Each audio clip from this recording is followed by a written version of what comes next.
Bom dia mais uma vez a todos. Hoje vamos ouvir uma mensagem que está relacionada com o tempo. Não com o tempo em termos meteorológicos, mas com o tempo que não é nosso. É o tempo que é de Deus. E o nosso dia-a-dia é controlado por esse mesmo tempo. Temos horas para nos levantar e, para quem consegue, horas para deitar. Temos horas para sair de casa e horas para ir iniciar os nossos compromissos diários, seja o nosso trabalho, o encontro com um amigo, seja também uma reunião com um cliente, a nossa ida diária ao ginásio, entre outras situações. E que poderíamos estar a falar sobre inúmeros exemplos aqui. Mas se porventura a nossa ida ao trabalho fosse antecipada em 5 minutos, porque o nosso chefe nos liga e diz que tem uma reunião urgente para que nós tratemos. Se porventura alguma reunião que nós tivéssemos hoje, ou algum encontro que nós tivéssemos hoje com um amigo daqui a 6 horas, esse mesmo amigo nos ligasse e dissesse: olha, surgiu um imprevisto e vamos ter que nos encontrar daqui a 1 hora. Como é que ficaria o nosso tempo? Provavelmente tudo aquilo que nós tínhamos seria alterado, porque nós tínhamos uma agenda para aquele dia, e se eventualmente houvesse alguma situação que não pudéssemos fazer naquele momento, teria que ser alterado para outra hora. Mas existem algumas situações que podem ser alteradas para outra hora desse mesmo dia, ou até para o dia seguinte. Mas se porventura existisse alguma circunstância que nós não pudéssemos adiar para o dia seguinte, como é que ficaríamos? Se, por exemplo, fôssemos a uma consulta médica e o médico, através daquilo que tinha visto pelas nossas análises, nos diagnosticasse uma doença grave, uma doença incurável, e fizesse um prognóstico do nosso tempo de vida para 1 ou 2 anos. Como é que ficaríamos nesse momento? E isso, se nos acontecesse neste momento, o que é que ficaria por fazer nas nossas vidas? E sobre também as pessoas que nos rodeiam e os sentimentos pelos quais nós temos por elas. O que é que nos viria à mente que ainda não tivemos a oportunidade de lhe demonstrar? A mensagem de hoje fala-nos sobre esse tempo. Um tempo que não é controlado por nós, mas é controlado pelo dono desse mesmo tempo. E o dono desse mesmo tempo é Deus. Esta mensagem que, vista por este prisma, nos poderá trazer alguma ansiedade, não é para nos deixar tristes, mas é para nos alegrar, não para nos desanimar, mas para nos dar esperança. E essa esperança não morre, essa esperança é imortal, essa esperança é Jesus. E para falarmos dessa tão maravilhosa esperança, vamos então ler 2 Reis, capítulo 20, do versículo 1 até ao versículo 6. Diz então a palavra do Senhor: Por esse tempo, Ezequias adoeceu de uma enfermidade mortal. O profeta Isaías, filho de Amós, foi visitá-lo e lhe disse: Assim diz o Senhor: ponha em ordem a sua casa, porque você morrerá, você não vai escapar. Então Ezequias virou o rosto para a parede e orou ao Senhor, dizendo: Ó Senhor, lembra-te de que andei diante de ti com fidelidade, com coração íntegro, e fiz o que era reto aos teus olhos. E Ezequias chorou amargamente. Antes que Ezequias tivesse saído do pátio central, a palavra do Senhor veio a ele, dizendo: Volte e diga a Ezequias, príncipe do meu povo, assim diz o Senhor, o Deus de Davi seu pai: ouvi a sua oração e vi as suas lágrimas. Eis que eu vou curá-lo, e ao 3º dia você subirá à casa do Senhor. Acrescentarei 15 anos à sua vida e livrarei das mãos do rei da Assíria tanto você quanto esta cidade. Defenderei por amor de mim e defenderei esta cidade por amor de mim e por amor a Davi, meu servo. Até aqui a palavra do Senhor. Vamos orar. Muito obrigado, meu Deus, por mais esta oportunidade que tu nos dás. Mais esta oportunidade que tu nos dás para retificar aquilo que não fizemos ontem. Agradecemos-te, ó Deus, pelo tempo que tu nos dás, um tempo que não é nosso, mas é teu. Abre a nossa mente para a tua mensagem e ilumina o nosso coração para as tuas palavras. Que as palavras que sejam ditas aqui sejam as palavras que nos são apresentadas pelo teu Santo Espírito e que nos possa ensinar, que nos possa exortar e que nos possa acarinhar com a tua santa misericórdia que nos dás todos os dias.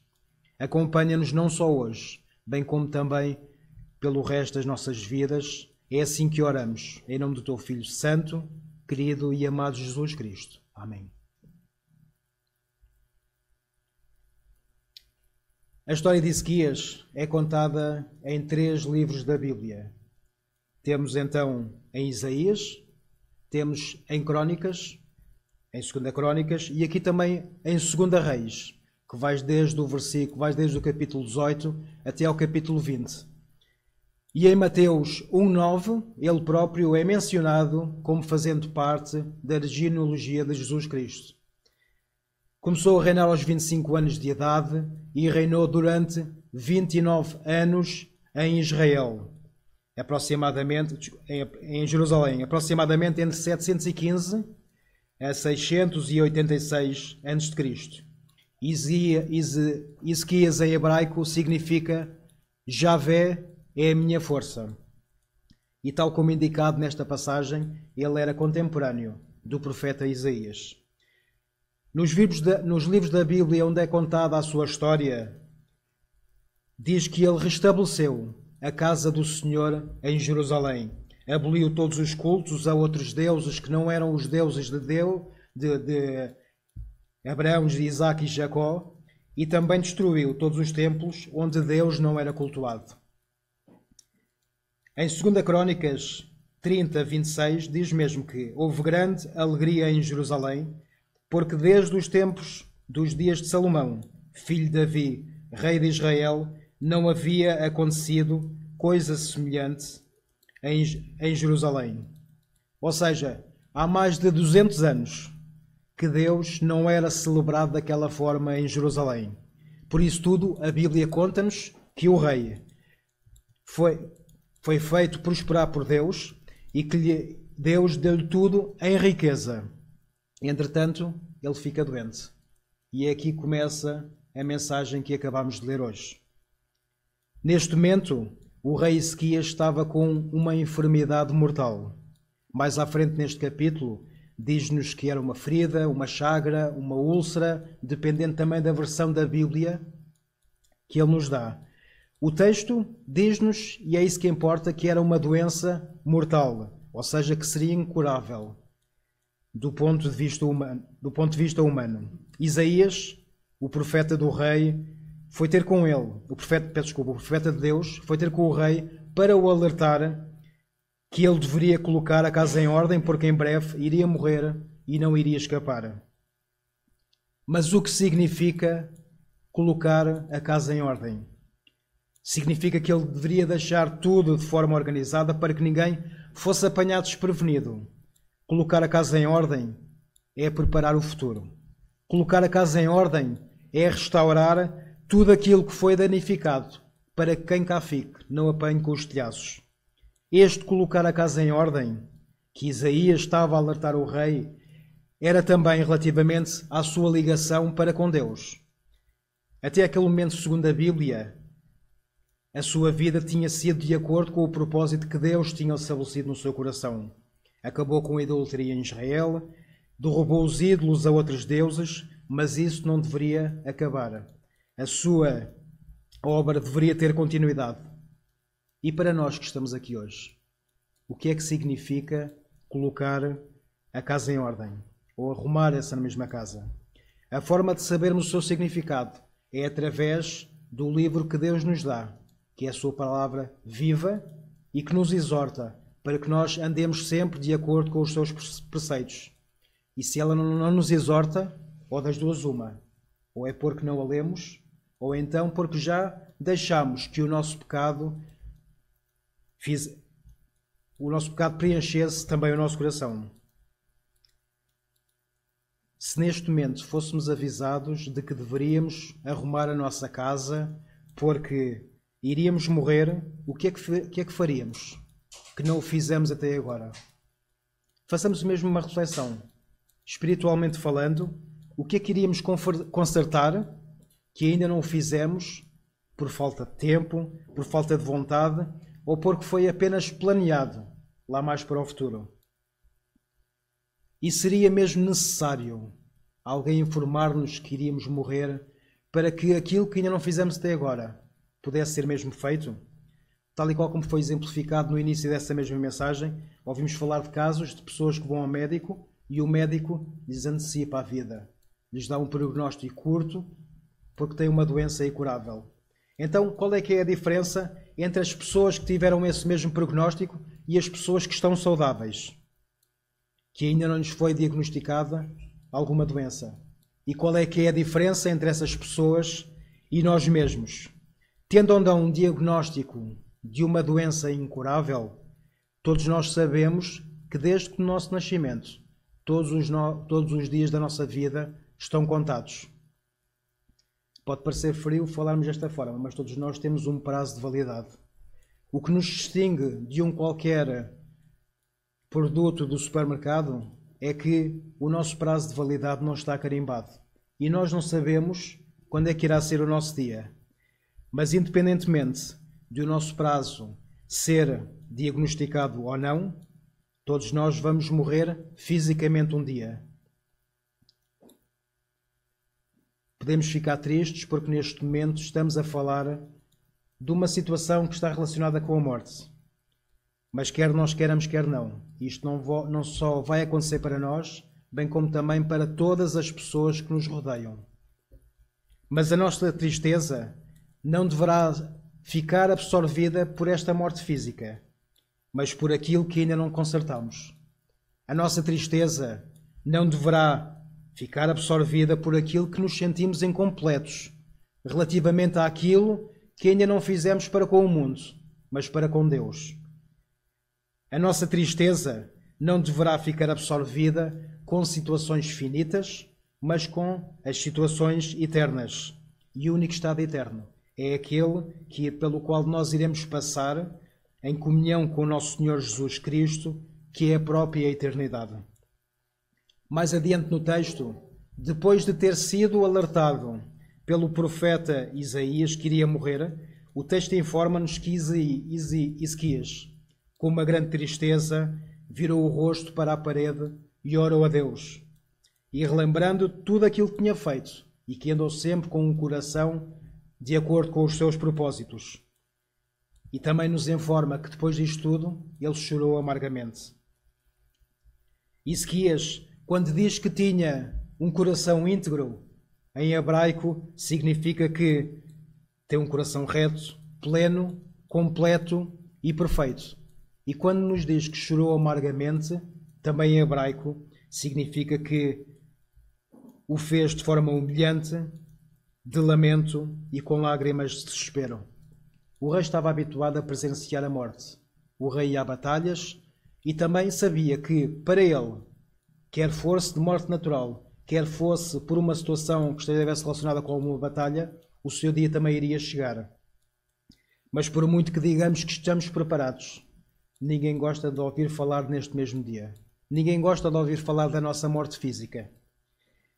Neste momento, a Bíblia relata-nos que ele, ao ouvir falar dessa mesma situação, ficou profundamente perturbado. O texto, em vez alguma, nos diz que ele orou para que não morresse. Ele também não diz que ele pediu para que Deus revertesse aquilo que tinha sido dito por parte de Isaías. Apenas nos diz que ele se emocionou profundamente com essa mesma situação. Se fosse connosco, como é que iríamos agir? Se alguém que soubéssemos que tinha sido enviado por Deus nos viesse dar essa notícia, como iríamos reagir? Como é que os nossos corações iriam ficar se nos dissesse que tu vais morrer? Ezequias começou a oração dizendo: lembra-te. Ele certamente não o disse porque Deus é esquecido, nem é distraído, mas era uma afirmação como que ia dizer: tu viste, tu sabes, tu presenciaste. Qual é que é neste momento a nossa relação com Deus? Será que poderíamos dizer, tal e qual como disse o rei Isaías: tu viste, tu sabes, tu presenciaste? Eu tenho andado com um coração diante de ti, e esse coração é com fidelidade, íntegro, e fiz tudo o que era reto aos teus olhos. Será que o podíamos dizer?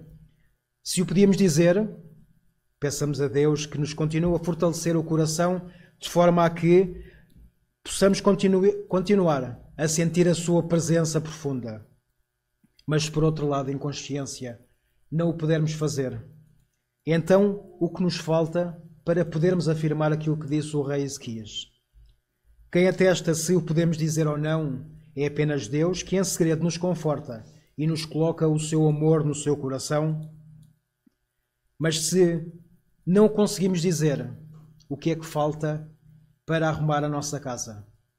O que é que falta para podermos fazer como o fez o rei Ezequias? Existe alguém a quem nós tenhamos que pedir perdão?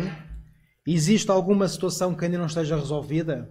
Existe algo que nos impede de termos mais intimidade com Deus? Se não conseguirmos identificar, tal e qual como fez o rei Ezequias, em oração peçamos a Deus que nos ajude a identificar e a ultrapassar esta mesma situação. Não para remediar, mas para consertar aquilo que já existia, porque quando nós remediamos, nós estamos a adiar.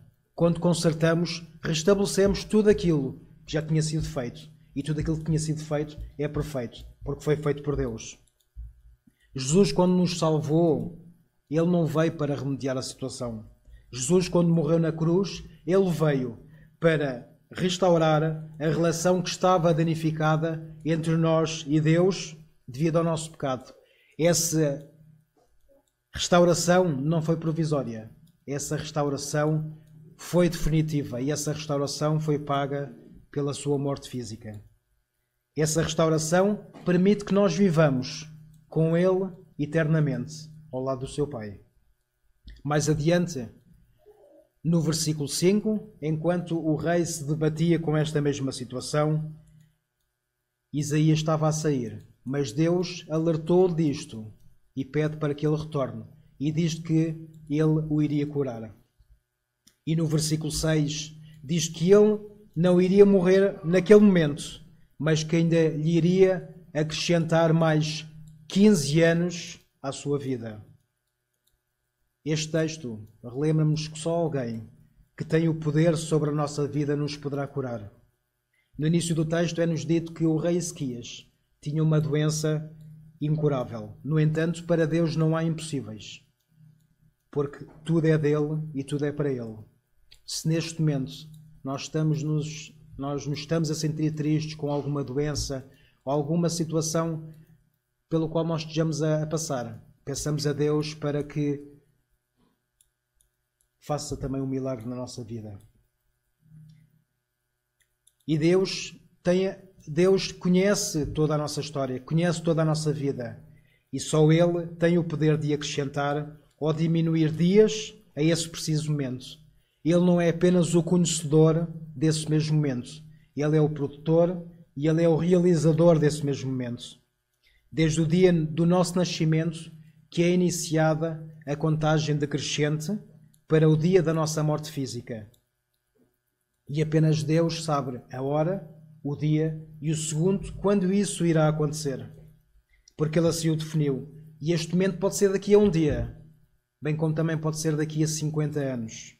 Apenas Ele o sabe. Então, comecemos hoje a arrumar a nossa casa. Não o queiramos fazer quando ainda não sabemos se estaremos vivos para o poder realizar. Comecemos hoje. Consertemos hoje e agora as relações quebradas através do amor que temos para com o nosso próximo. Há quanto tempo não temos intimidade com Deus? Qual é que é o pecado que nós temos que nos impede de estarmos mais próximo com Deus? Porque o nosso pecado afasta-nos dele e isso entristece-o. Quando pecamos e nos arrependemos, fazemos esta oração para que Deus nos perdoe. E quando voltamos a pecar na mesma situação, pensamos, vou orar mais uma vez, porque Deus vai me perdoar, porque é isso que diz a Bíblia. Porque a Bíblia diz que a sua misericórdia não tem fim. E se voltamos a pecar, voltamos a fazer novamente a mesma situação. Vê-se sem conta e acabamos por banalizar esse mesmo pecado. E ainda mais pensamos, agora vou pecar, que eu sei que vou pecar, mas daqui a nada peço-lhe perdão. Mas nós não sabemos se vamos ter a oportunidade de lhe pedir perdão. Nós não sabemos, porque nós não sabemos qual é que é o fim da nossa vida. Nós não sabemos qual é que é o último suspiro da nossa vida física. Nós deveremos viver agora, como se fosse o último momento da nossa vida. Nós deveremos viver todos os dias, como se esse fosse o último momento. E esse é o último momento para o qual nós vamos para a casa do Pai. Eu não quero com isto dizer que se nós morrermos e não tivermos tempo para lhe pedir perdão, que a nossa salvação está perdida. Porque a nossa salvação foi-nos colocada por Deus no nosso coração. Esse sentimento que já nos está colocado no nosso coração tem o nome de fé. E essa fé não é provisória, essa fé não é temporária, essa fé é eterna. Jesus é eterno. Essa fé é aquela que nos faz acreditar que Jesus Cristo veio a este mundo para morrer pelos nossos pecados e ressuscitou ao terceiro dia para nos dar essa mesma eternidade. Essa fé que temos para confiar na sua obra é a que nos garante a salvação e é-nos dada por aquele que é o dono dessa mesma fé, que é o próprio Deus. Se a salvação dependesse de nós, há muito que estaríamos condenados. Mas a certeza da nossa salvação é atestada por Deus em função da ligação que temos para com Ele e para com os nossos próximos. O que devemos perguntar é, e se eu morrer, antes de lhe pedir perdão, serei salvo? Mas sim, o que devemos perguntar é, os meus pensamentos e ações evidenciam no meu coração essa mesma salvação? E atenção que essas evidências não é para sermos reconhecidos perante os outros, porque assim faríamos da vaidade e também essa mesma demonstração dessa vaidade e o nosso orgulho estaria a representar exatamente aquilo contrário do que deve significar para nós o amor a Ele e o amor ao próximo. Essas evidências são um prazer privado que Deus nos coloca no coração ao desempenharmos o propósito que Ele definiu para cada um de nós. O nosso maior prazer será sabermos que no íntimo todos os nossos pensamentos agradam a Deus. Que neste momento possamos avaliar como é que está essa relação. Que neste momento possamos ter a certeza que o mesmo Deus que nos já salvou antes de nascermos é o mesmo que jamais nos retirará esse sentimento de salvação do nosso coração. Que neste momento queiramos partilhar essa alegria uns com os outros e afirmar que o mesmo Deus que me salvou é grande o suficiente para salvar todos aqueles que nos rodeiam. Que neste momento, quando chorarmos em oração, o façamos em gratidão por aquilo que Deus faz por nós todos os dias.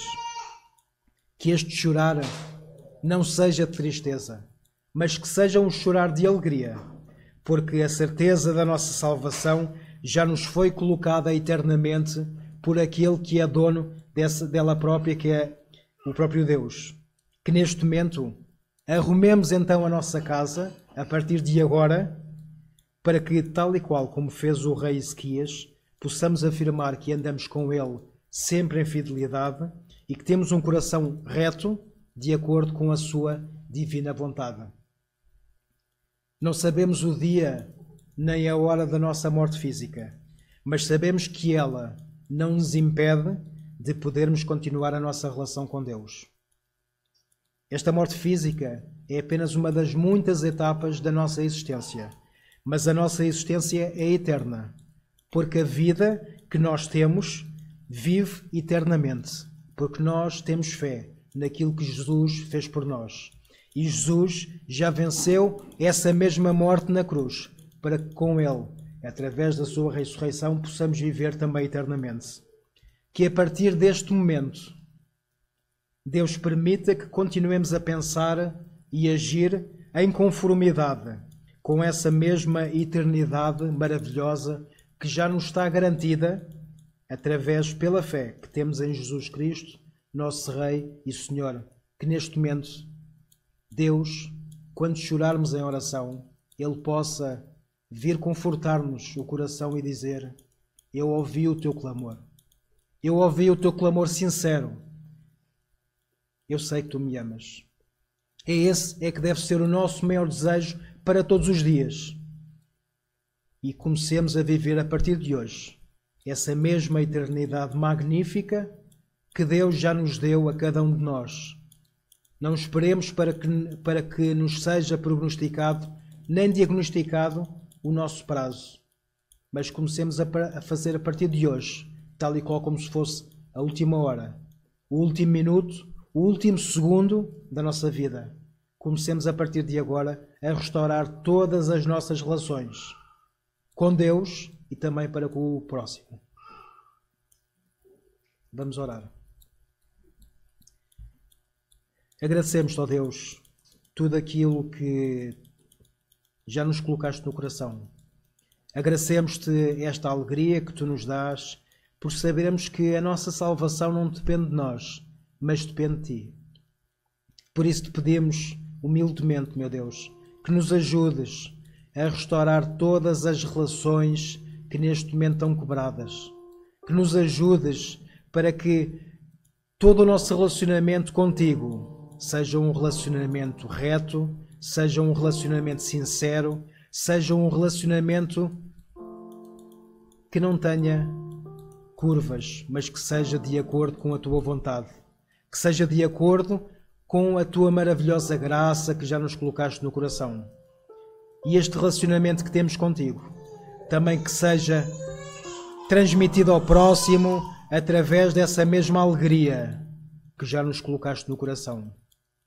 Que possamos transmitir esta alegria para quem ainda não ouviu falar no teu nome, para que todos aqueles que neste momento sofrem saibam que têm um Deus que lhes já garantiu a salvação através dessa fé que tu nos colocaste. Nós não somos o dono da fé. Ninguém é salvo por transmitirmos a palavra. Mas essa salvação, a palavra que nós lhes damos, é o veículo para que a salvação chegue a eles, porque a salvação é tua.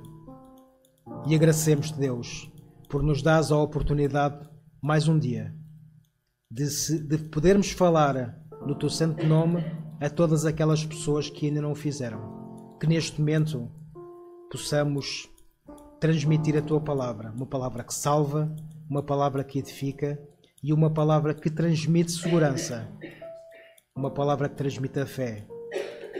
Fé é essa que deverá estar no teu Filho Santo, querido e amado Jesus Cristo. Amém.